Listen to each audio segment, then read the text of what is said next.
3, 2, 1. É possível prever o futuro? O que você acha? Vamos conversar sobre isso. Vem comigo.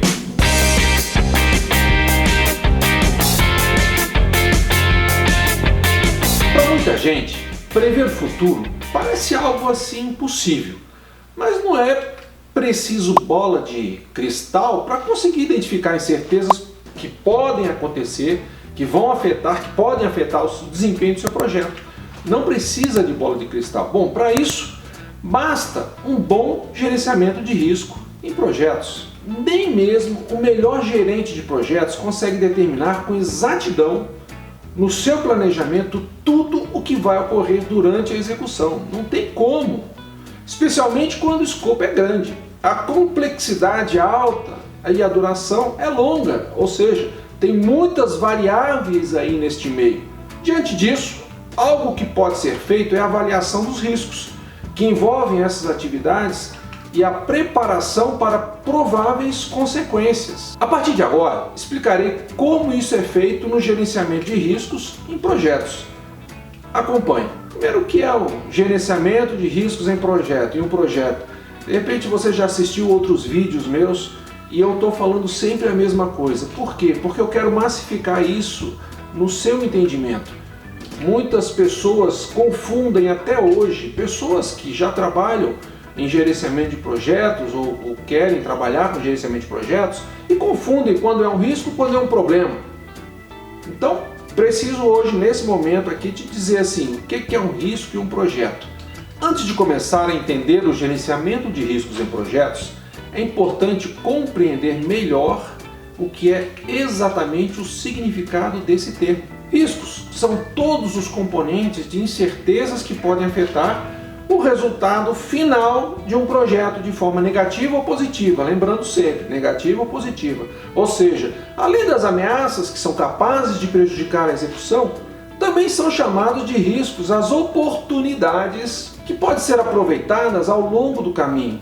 Um risco é incerto, mas não exatamente imprevisível. Olha que interessante. Afinal, é possível qualificar e quantificar o risco, determinando sua probabilidade e impacto, preparando-se para a eventualidade de que ele se concretize. Logo, mais do que a simples preocupação com perigos que rodeiam um projeto, o gerenciamento de riscos é de fato uma forma de conhecer, administrar e se preparar para todos os elementos incertos que fazem parte dele.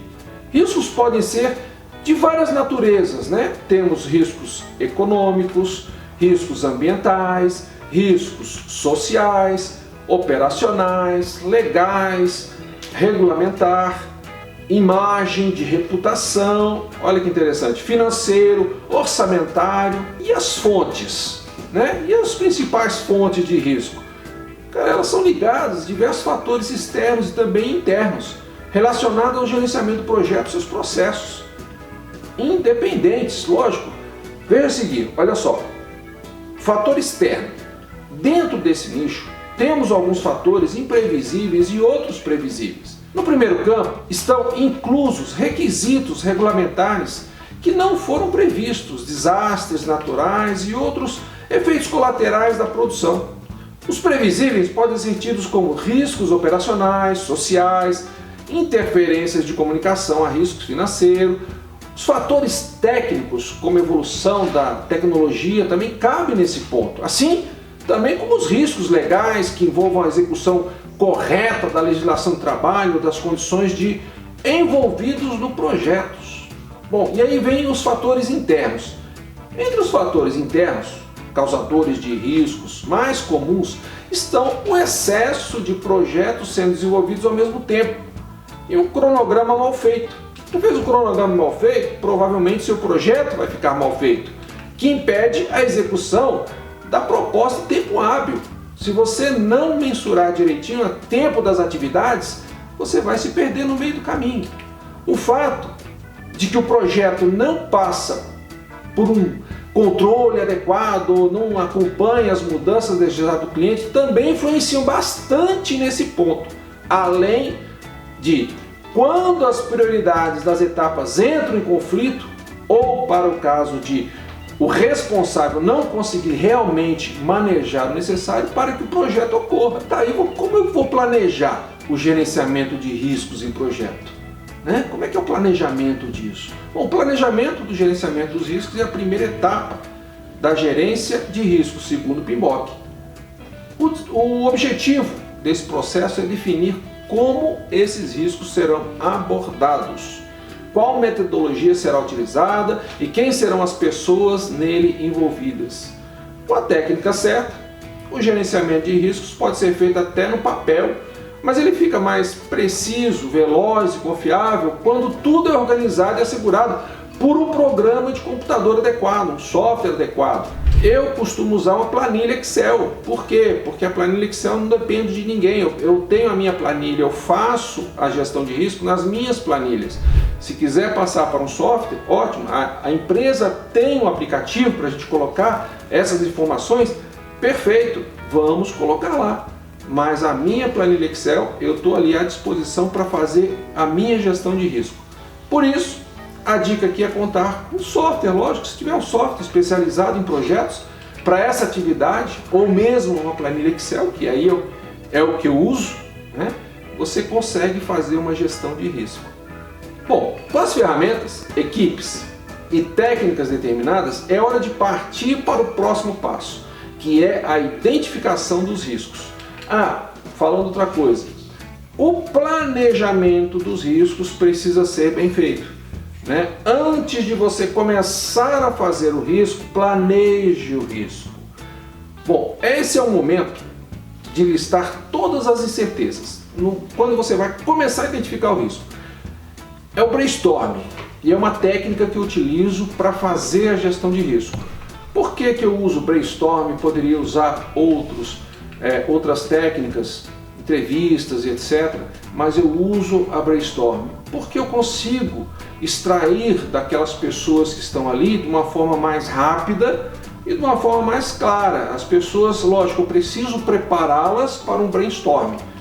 E essa preparação para o brainstorming, eu digo assim, olha, não se preocupe, fale o que for necessário para você, o que você entende. E aí, lógico, nesse momento a gente vê muitos problemas sendo levantados. E aí entra a questão do gerente de risco ou gerente de projetos para fazer com que eles entendam que a diferença entre risco e problemas. Para executar essa etapa, é possível se valer de premissas, dados históricos, conversa com especialistas e qualquer outras informações confiáveis que seja útil. É importante notar que todos os riscos devem ser catalogados nesse mapeamento inicial. Isso é claro, desde que sejam relevantes para o projeto. Se não for relevante, o que é que eu vou botar o risco lá? Por isso o brainstorming, naquela conversa de brainstorming eu estou dizendo assim, olha, esse risco aqui é relevante? Vem cá, a empresa não tem um apetite de risco para isso? Não consegue assimilar esse risco? Há necessidade de colocar? Não, há necessidade, sim, ou não precisa colocar. Então, e a gente decide ali naquele grupo. E quando eu falo de especialistas, aqui o outro parênteses, falando sobre as pessoas envolvidas naquele risco. Em empreendimentos, vamos dizer assim, de construção, você tem vários personagens ali, vários stakeholders. Tem a equipe de projetos, você tem a equipe operacional, você tem a equipe de meio ambiente. Então todas essas pessoas precisam estar envolvidas nesse momento. Voltando à questão dos riscos, uma probabilidade de chuva forte, por exemplo, é um risco de alta relevância para um projeto de engenharia civil. Então esse aqui eu coloco, mas normalmente não entra no mapeamento de risco de um projeto de um novo software. A não ser que eu fique preocupado com a descarga elétrica. Como fazer a avaliação e priorização dos riscos? Bom, eu já fiz o levantamento, já identifiquei o risco. Uma vez que os riscos estejam identificados, é hora de determinar quais deles são mais importantes para o projeto e devem ser priorizados. Isso usualmente é feito em duas etapas, sendo que a primeira delas é a análise qualitativa dos riscos, enquanto a segunda é a quantitativa. Vamos ver com mais detalhes. Bom, falar um pouquinho da análise qualitativa dos riscos. Que a análise qualitativa dos riscos consiste em determinar o impacto e a probabilidade do risco e, com base nisso, saber qual é o seu valor para o projeto. Mais uma vez, isso é feito com base em estatísticas históricas, conversas com especialistas e dados confiáveis. Então, o especialista ele vai me dar um feedback daquilo que vem acontecendo já há algum tempo e eu preciso também dessas informações com dados, né, da empresa. No método mais comum de análise, a probabilidade é estabelecida como um valor de porcentagem e o dano ou ganho financeiro desse risco é o seu impacto, que deve ser escrito por uma moeda qualquer, como o real brasileiro, né, no caso, por exemplo. Bom, agora vem a parte importante, o score do risco, ou nível de risco, ou severidade. Como é que eu consigo essa informação? Bom, é obtido através da fórmula. Existe uma fórmula para isso, que é probabilidade versus impacto, onde eu uso o P para probabilidade e o I para impacto. E com isso, no exemplo, vamos lá, no exemplo da chuva forte em uma obra, né? O gerente de projetos ele pode descobrir, quer dizer, pesquisando ali, que a probabilidade de que ela aconteça, que aquela chuva aconteça no período de execução estabelecido naquele momento, para o projeto, aquele momento que está acontecendo o projeto, é 40%. Opa, então ele já viu que 40% é a probabilidade de acontecer uma chuva. Bom, o que é que isso causaria? Hipoteticamente, né, um prejuízo de 300 mil reais, vamos lá, em atrasos. Materiais danificados, salários pagos, sendo que não está podendo trabalhar, né, para funcionários, com produtividade comprometida por causa da chuva. Bom, colocando essas variáveis na equação, chegamos à conclusão de que o nível de risco, né, o score, é de 120 mil reais. Por quê que é 120 mil reais? Se eu pegar a probabilidade de 40%, o impacto dele ser 300 mil reais, eu tenho um multiplicado pelo outro, eu acho os 120 mil reais. Então, o meu nível de risco é, nesse caso, 120 mil reais. É possível se aprofundar na análise qualitativa com mais técnicas, simples, ou simplesmente acrescentando outras variáveis a fórmulas, né, do nível de risco, mas o importante de se saber aqui é que ela sempre será subjetiva, ainda que seja uma subjetividade bem esclarecida, né, por dados reais, opiniões especializadas. A gente sabe que existe a sazonalidade. Então, nesse caso aí, qual seria a alternativa? Não fazer a minha obra, né, no período chuvoso. Simples assim, eu vou identificar qual que é o período chuvoso e naquele período eu não vou fazer. Escala qualitativa de probabilidade. Bom, eu tenho uma escala onde eu posso ser muito baixo, é uma escala também, né? O evento sem registro de ocorrência, por exemplo, tem um peso 1, tem de baixo, eu falei muito baixo, agora tem o baixo, o evento casual, perdão, raro, que há registro de ocorrência, né? Mas ele é raro, então ele é baixo. Aí tem um peso 2 que a gente coloca. Isso aí, por que eu estou falando de peso? Porque depois nós vamos ver a matriz de risco. Então, médio, quer dizer, já é uma terceira escala, médio, evento esperado, quer dizer, há registro de ocorrências. Ou então, alto, evento usual, que há registros de ocorrências também. Então, o primeiro aqui foi evento esperado, e ali já é, quando é alto, usual. Mais alto ou muito alto, quer dizer, evento demasiadamente repetitivo e constante, aí já ganha um peso maior. Escala qualitativa do impacto. Bom, nós temos muito baixo, como eu falei na probabilidade, nós temos a mesma escala, né? Pode utilizar a mesma escala, que é um impacto insignificante nos objetivos, muito baixo, não vai fazer muita diferença. Tem a questão do baixo também, que é o impacto mínimo nos objetivos, ele já ganha um peso 2. O médio, impacto moderado nos objetivos, quer dizer, com possibilidade de recuperação. Mas aí começa a vir a nova escala, alto, impacto significativo nos objetivos, com possibilidade mínima de recuperação. Opa! E agora veio muito alto, outra escala para usar para impacto. Impacto máximo nos objetivos sem possibilidade de recuperação. Por que eu estou falando tudo isso? Porque quando você multiplica a probabilidade pelo impacto, você vai conseguir um resultado. E aí você vai montar a sua matriz de risco.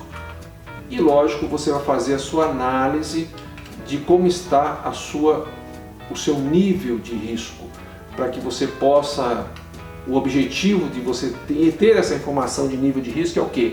Você ter a prioridade naqueles riscos que estão com a probabilidade alta e impacto alto. Análise quantitativa dos riscos. A segunda etapa dessa avaliação é a análise quantitativa dos riscos. Bom, não vamos entrar em detalhes aqui, pois envolve números mais precisos, simulações de cenário e normalmente com técnicas mais avançadas. Nem todo projeto conta com uma análise quantitativa. E quando isso acontece, normalmente apenas os riscos priorizados pela análise qualitativa são contemplados, pois esse processo costuma envolver um investimento maior de recursos para ser efetivo. Projetos com escopo pequeno, em baixa complexidade, quer dizer, a análise quantitativa não costuma ser feita, assim como naqueles em que os riscos identificados na análise qualitativa são pouco expressivos. Como monitorar e controlar agora a resposta aos riscos? Agora eu preciso, eu já identifiquei, já coloquei a probabilidade, impacto, então eu preciso agora monitorar e controlar a resposta aos riscos. Bom, com os riscos identificados, priorizados, qualificados, é possível traçar um plano de resposta para eles. Cada risco deve ser encarado de uma maneira diferente pelo gerente de projetos, mas, em essência, existem 4 maneiras básicas de lidar com eles. A primeira é evitar o risco, sem nenhum tipo de custo ou consequências diretas ou resultados do projeto, o que nem sempre é possível. A segunda é a tentativa de transferir o risco para terceiros, que é o caso, por exemplo, do seguro de carro. Seguro de carro, eu vou transferir o meu risco de bater o carro, de ter uma despesa, para terceiros. Algo que até acontece, né, em alguns setores.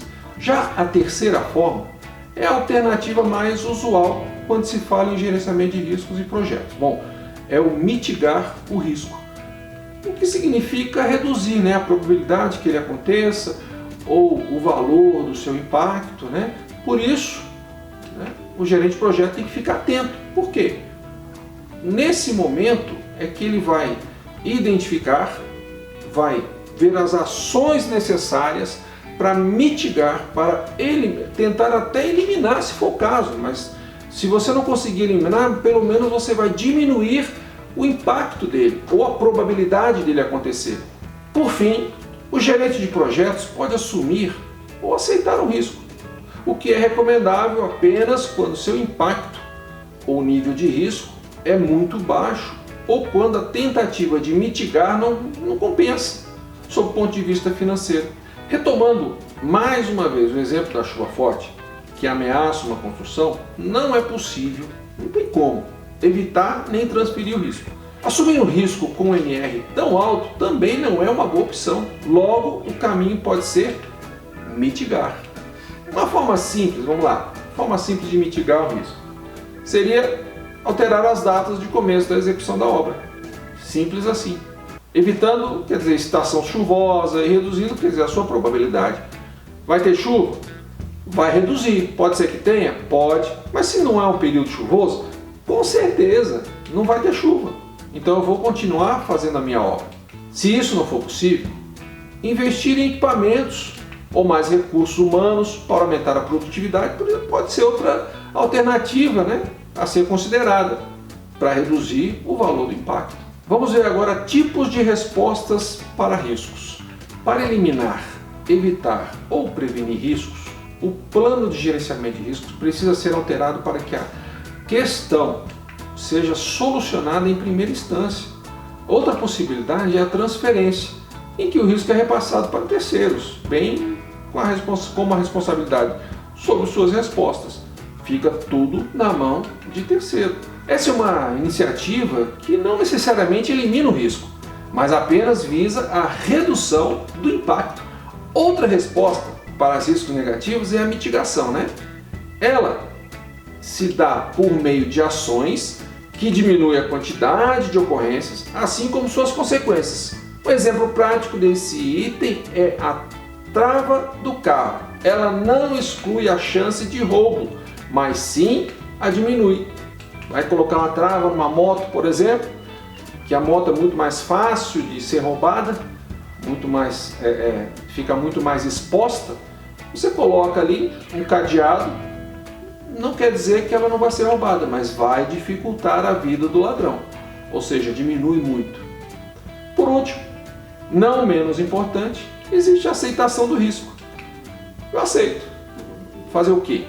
Se nenhuma medida é realmente assumida diante de um risco, é preciso aceitá-la. Nesse caso, é fundamental estruturar uma reserva para contingência. Como não haverá tempo para decidir ações, é papel da equipe administrar o retorno, conforme ele aconteça. Quer dizer, eu tenho que saber o que eu vou fazer, se acontecer. Então já tem que ter uma reserva. Não se deve, lógico, esquecer que também existem riscos positivos, ou seja, aqueles que podem ser transformados em oportunidades. Primeiro, eles precisam ser explorados. Em um segundo momento, a ideia é melhorada e compartilhada para ser analisada. Caso aprovada, é hora de maximizar seus impactos positivos e finalmente aceitar os frutos que poderão ser colhidos através das oportunidades. Bom, por que fazer o gerenciamento de riscos é tão importante, Everton? Olha, eu já falei um monte de coisa aqui. Eu acho que já deu para você refletir muito sobre isso, né? Mas eu vou falar um pouquinho mais. Em primeiro lugar, toda decisão tomada em relação ao projeto envolve algum nível de risco. Isso quer dizer que sempre existirá alguma chance que um impasse surja, interfira de forma negativa em alguma etapa ou atividade, ou que pode afetar o resultado final. Quer dizer, o prazo de entrega pode afetar, é um risco que você corre no seu projeto. Normalmente, quando as consequências são pequenas, é possível fazer algo a respeito com relativa calma e tempo, mas também existem aqueles problemas praticamente irreversíveis, com a perda de documentos virtuais de um sistema, por exemplo, ou urgência de encontrar uma peça defeituosa bastante específica, quer dizer, você não consegue localizar a peça, você precisa daquela peça, senão você não vai continuar o teu projeto. Ou seja, tais exemplos são considerados como catastróficos. E a partir disso, percebe-se a importância do gerenciamento de risco na gestão de projetos. Ou seja, quando o problema acontece, aí você fica preocupado realmente em mitigar o risco. O que é que eu tinha que fazer para não acontecer, não materializar esse risco? Para completar, acompanhar riscos ajuda tanto na definição de valores de seu projeto, quanto em outros detalhes de planejamento e prática. Sendo assim, é possível definir essa questão como base para o sucesso do seu trabalho, do seu projeto, inclusive financeiro. Quais os principais erros a serem evitados no gerenciamento de riscos? Você sabe me dizer? Registrar riscos em excesso, por exemplo, é fundamental que você preserve a qualidade da sua lista de riscos. Quer dizer, evita registrar itens corriqueiros e de simples resolução. Quer dizer, você vai perder o foco. Quer dizer, o foco deve ser o quê? Apenas naquilo que realmente demonstra relevância e influência na concepção do projeto. Tem risco que não precisa estar ali. Decidir resolver todos os riscos. Bom, você tem uma lista enorme de risco e aí você quer resolver. Não, tenta priorizar ao máximo aqueles que poderão impactar, né, a sua empresa ou projeto. Foca neles. Talvez não seja nem possível resolver tudo, você não vai dar conta de resolver tudo que foi listado, mas tira os mais graves, né, do caminho crítico, do caminho essencial, você tira eles. Então aquilo que vai impactar, ou seja, uma probabilidade alta, um impacto alto, é esse que você vai atuar primeiro. Outra coisa, usar o gerenciamento de risco apenas na etapa de planejamento. Oh meu Deus, como isso é ruim. E é isso que acontece em muitas das organizações. As pessoas fazem aquele levantamento de risco, faz aquelas reuniões e para por ali. Vai resolver? Não vai resolver. O trabalho, e esse é um erro bastante comum entre os gestores de projetos. Olha só, lembre-se, os riscos evoluem. A maneira de qual eles foram previstos durante o planejamento, ele se modifica ao longo do seu desenvolvimento, ele vai mudando. Outro erro que acontece muito é deixar de envolver todos os participantes do projeto. E isso é muito comum. Você combina com A, combina com B, só que o C, o D e o E também fazem parte do projeto e você não conversa com esses outros três. O que acontece? Você vai fazer um planejamento, um gerenciamento de risco capenga. Vai faltar informação para você. Por quê? E eu vou dar um exemplo meu. Nós começamos a fazer esse levantamento e faltou uma pessoa do ambiental dentro de um canteiro de obras e eu precisava de alguém de ambiental, só que eu não sabia que eu precisava de alguém porque havia riscos ambientais. Então eu precisava de alguém que fosse da área ambiental e eu não coloquei. Lógico que isso virou lição aprendida e na próxima reunião, nos próximos canteiros, nós conseguimos colocar essas pessoas envolvidas também. E aqui fica, o gestor jamais pode centralizar, não faça isso, o gerenciamento de riscos para si. É uma responsabilidade conjunta, deve ser analisada por etapa e por setor, até mesmo para facilitar a resolução dos impasses, porque eles vão se comprometer com aquilo que eles estão falando, visto que é impossível fazer tudo sozinho. E delegar tarefas é a melhor opção. E outra coisa, você vai precisar de alguém responsável pelo risco. E aqui eu entro agora também na questão de um software, né? Como um bom software pode ajudar no gerenciamento do risco, né? É interessante também contar com um bom software, lógico, óbvio, né? Com gerenciamento de risco. Esses sistemas, em geral, eles são capazes principalmente de ajudar na identificação do risco. Contudo, também pode qualificá-los e gerar um relatório completo de qual será o verdadeiro impacto deles no projeto, já faz tudo automático, você só inclui lá as informações e ele vai te perguntando e você vai respondendo. Bom, com isso, classificá-los como aceitável, inaceitável, se tornar uma tarefa mais clara, ela se torna uma tarefa mais clara.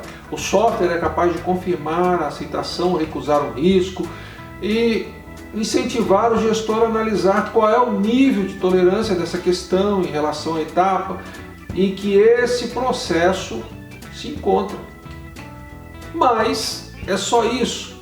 Não, se eu não tiver o software eu não vou fazer gestão de risco de forma alguma. E é aí que eu falo, como eu falei aqui no início, eu tenho uma planilha Excel a qual eu trabalho fazendo a gestão de risco. Ou seja, existem inúmeras alternativas e ferramentas para isso no mercado. Vale a pena levar em conta os principais aspectos do seu negócio, bem como as restrições e opções que o sistema oferece, para que haja uma incorporação adequada e para que se tenha bons resultados. Você tem que pegar um software que atenda a tua necessidade. Everton, eu não tenho software, não tem problema. Uma planilha Excel, como eu falei, vai te atender perfeitamente. Ah, mas eu prefiro um software. Tudo bem, você tem? Não. Então usa a planilha. Vai dar mais trabalho? Vai, a planilha dá mais trabalho para você controlar, mas dá para fazer numa planilha Excel. Bom, em breve eu vou estar falando aqui sobre a planilha Excel. Vou te dar algumas dicas, vou te mostrar a planilha. Inclusive estarei também disponibilizando ela, uma versão dela. Como você pode acompanhar até aqui, prever o futuro com exatidão pode até ser impossível, mas com o gerenciamento de riscos e projetos é possível estar preparado para eventualidades, evitar prejuízos e aproveitar oportunidades. Para isso que existe gestão de risco. Quando você faz um mapeamento de risco, você consegue ver no futuro. Ela te dá uma visão de futuro e prováveis problemas que podem acontecer. Ainda assim, tenha em mente que o gerenciamento de riscos em projetos não termina com a elaboração desse planejamento de respostas. Lembre disso. Planejou as respostas, acabou. Não, temos o acompanhamento. Depois disso, é importante estabelecer formas de controlar e monitorar esse risco durante a execução, evitando ser pego de surpresa. Simples. Lembre-se, se você não controlar os riscos, eles vão te controlar e descontrolar o seu projeto. E assim, concluímos mais um vídeo para te ajudar a entender sobre riscos. Não deixe de colocar seus comentários. Isso vai me ajudar a postar conteúdos direcionado à sua dúvida. Obrigado por acessar nosso canal, Descomplicando a Gestão de Riscos, da implantação ao acompanhamento. Nesse momento agora eu queria fazer uma breve reflexão. Lá em Salmo 28:7 diz assim: O Senhor é minha força e o meu escudo. Nele o meu coração confia e dele recebo ajuda. Meu coração exulta de alegria e com meu cântico lhe darei graças. E eu gosto assim o início desse salmo, ele fala assim que o Senhor é a minha força e o meu escudo. E às vezes a gente tem momentos da nossa vida que nós estamos tão para baixo, né, sem forças para caminhar, sem forças para lutar, e a esperança vai lá embaixo, e aí você lembra que tem um Deus olhando por você, um Deus que está dizendo assim: você é forte, confia em mim que eu estou junto contigo. Deus te abençoe. Forte abraço.